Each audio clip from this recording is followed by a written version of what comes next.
Et la réparation des dégâts commis sur le sol congolais par l'armée ougandaise, le verdict rendu mercredi par la Cour internationale de justice, organe judiciaire principal de l'Organisation des Nations Unies, est accueilli favorablement par la ministre d'État, ministre de la Justice, Rose Mutombo, qui s'est réjouie de l'aboutissement heureux de cette affaire. Reportage d'Anto Bafouka.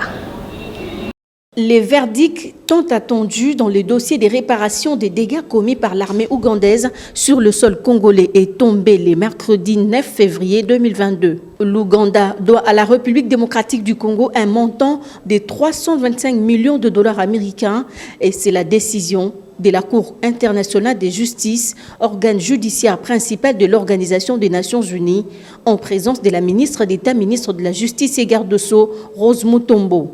Dans son arrêt, lequel est définitif, sans appel et obligatoire pour les parties, la Cour fixe au montant suivant les indemnités que la République de l'Ouganda est tenue à verser à la République démocratique du Congo à raison des dommages causés par les violations d'obligations internationales de son fait, telles que constatées par la Cour de son arrêt du 19 décembre 2005. Rose Mutombo s'est dit satisfaite de l'aboutissement heureux de ces procès. Elle a souligné en outre qu'elle ferait très attention, surtout que les plus gros montants, c'est plus les dommages sur les personnes. Au point final d'une procédure qui a commencé des années, je crois que c'est vraiment une victoire pour moi, ça c'est un. Et deux, comme l'a dit Maître Yvon, je lui avais promis que je m'impliquerais jusqu'à la fin.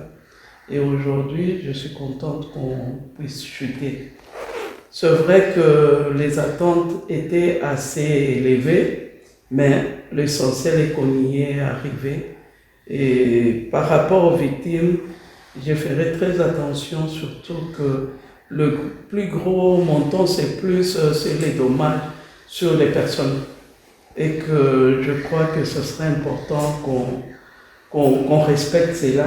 225 millions de dollars américains pour les dommages causés aux personnes, 40 000 dollars américains pour les dommages causés aux biens, 60 000 dollars américains pour les dommages afférents aux ressources naturelles.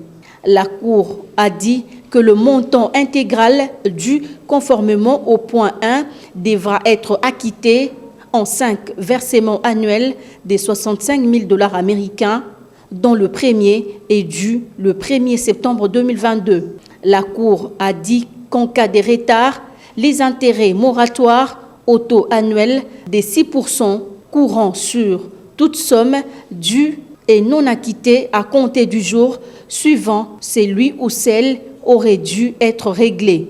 La Cour rejette la demande de la République démocratique du Congo tendant à ce que les frais des procédures que celle-ci a engagées dans la présente affaire soient supportés par la République de l'Ouganda.